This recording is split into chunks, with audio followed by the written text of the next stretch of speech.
Mi opinión en función de cómo se ha manejado la imagen de nuestro señor presidente de la República, principalmente en este último par de meses, después de una buena o aparente buena trayectoria que venía teniendo la gestión de gobierno de Enrique Peña Nieto, con tantas reformas estructurales en beneficio del país, se vino a manchar con un caso principal, que es la lamentable desaparición de 43 normalistas en Ayotzinapa.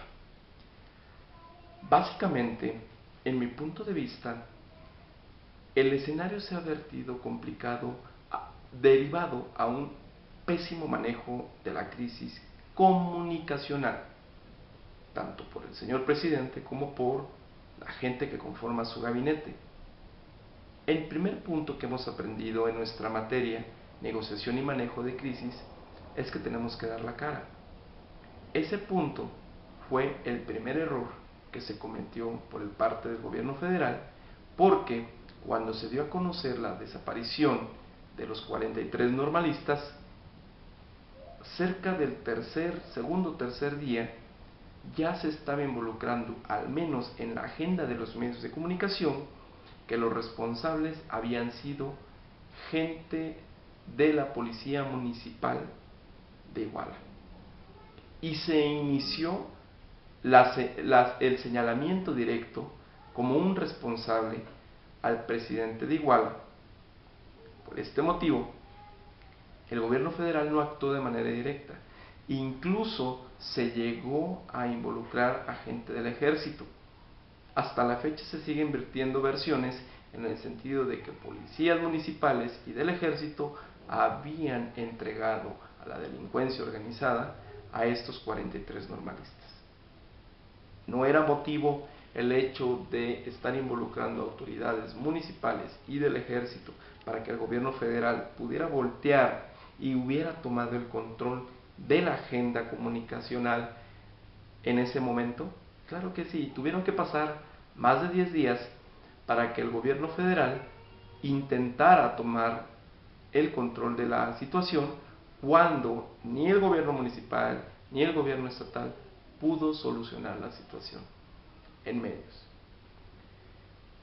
permitiendo que toda la información se volcara con las versiones de la gente 100% emocional.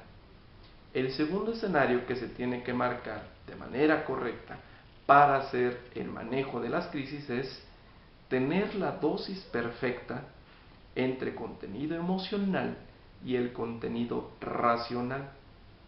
Aclaro un punto. El caso de los 43 normalistas desaparecidos de Ayotzinapa es un tema 100% emocional, a mi punto de vista. ¿Y por qué? Porque no existe justificación válida, no existe justificación racional para la desaparición ni de uno ni de 43 ciudadanos, así como los 43 normalistas. No existe. Peor aún, cuando se involucren autoridades del orden municipal, estatal, federal, del orden gubernamental que queramos, no existe justificación racional.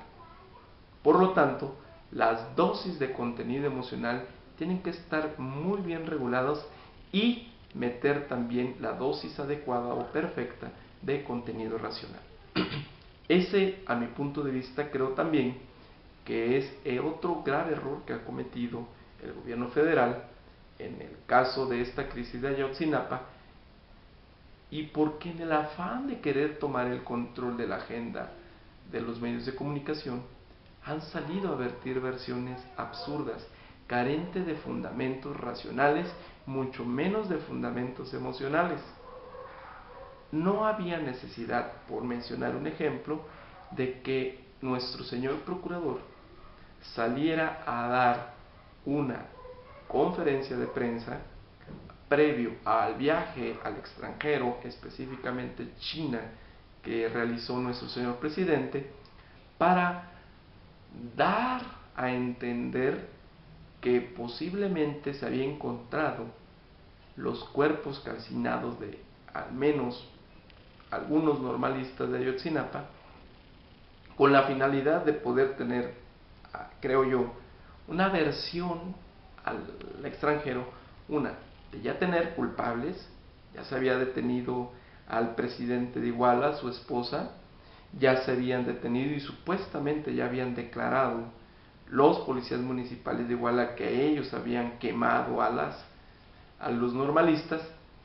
No era necesario que el procurador saliera a vertir una información no fundamentada, que posteriormente señaló que no eran los normalistas los restos, al parecer humanos, que se encontraron después de una fogata de más de 5 o 7 horas.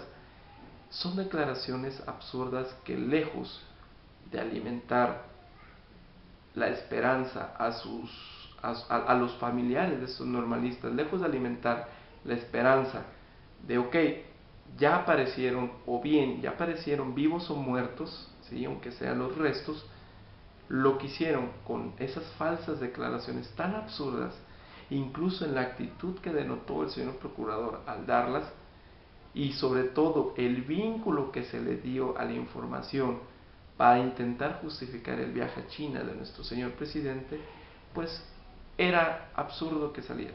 No debía existir. Las cosas se hubieran mantenido o igual o incluso un poquito más controladas si no se hubiera dado ese tipo de conferencia. A eso me refiero cuando se tiene que dar la cara. Sí, se tiene que dar la cara de manera oportuna, sí. Se tiene que mantener la información al público que requiere la información, sí, pero se tiene que dar también de manera adecuada. No se trata de dar la cara por dar la cara, se tiene que dar con el contenido informativo adecuado, con los escenarios adecuados, desde los puntos de enfoque adecuados. Y en referirme a puntos de enfoque me refiero a que desde dónde se estaba transmitiendo, cuál era la condición en ese momento del gobierno federal, cuáles eran las intenciones del presidente de la República de salir. ¿Era el momento adecuado para que el presidente de la República saliera a China? Si no era el momento adecuado, no se hubiera difundido tanto, no se hubiera intentado ligar, al menos por parte del gabinete del señor presidente, no se hubiera intentado ligar una justificación para el señor presidente de su salida del país tras la crisis que se está teniendo. Ya lo vemos también ahora de las recientes manifestaciones del 20 de noviembre, cómo es que los medios de comunicación, principalmente a través de las redes sociales, están manejando la información previa a cualquier notificación de nuestro gobierno. Previo al 20 de noviembre ya se señalaba en las redes sociales que el gobierno federal, dado que las condiciones de seguridad no se estaban prestando en el país, principalmente en la Ciudad de México, tras la invitación también en redes sociales de una megamarcha por el 20 de noviembre, el gobierno federal decidió suspender el desfile. ¿Qué mensaje se estaba dando con esto? Que en efecto hay crisis, que en efecto hay riesgo. Sin embargo, verbalmente señalaba en Campo Marte que eran pocos los que querían desestabilizar su gobierno transformador. Otro punto relevante que no se estaba manejando aquí en este escenario es que las redes sociales ya estaban indicando, antes del desfile incluso, de las manifestaciones, que el gobierno federal estaba metiendo infiltrados e encapuchados para poder desestabilizar y para poder poner un toque de rebeldía en las manifestaciones pacíficas que se estaban pretendiendo hacer precisamente por los desaparecidos de Ayotzinapa. Empezaron a circular por las redes sociales infinidad de fotos de gente encapuchada que después ligaron con fotografías de la manifestación propia como tal, gente encapuchada en vehículos oficiales del ejército. Sea verdad, sea mentira, recordemos que hemos aprendido en esta materia, negociación y manejo de crisis, que los medios de comunicación y la información que hacen agenda pública es precisamente el área de oportunidad que se debe manejar. Mi nombre es Manuel Moreno y este material es realizado para la materia negociación y manejo de crisis. Muchas gracias.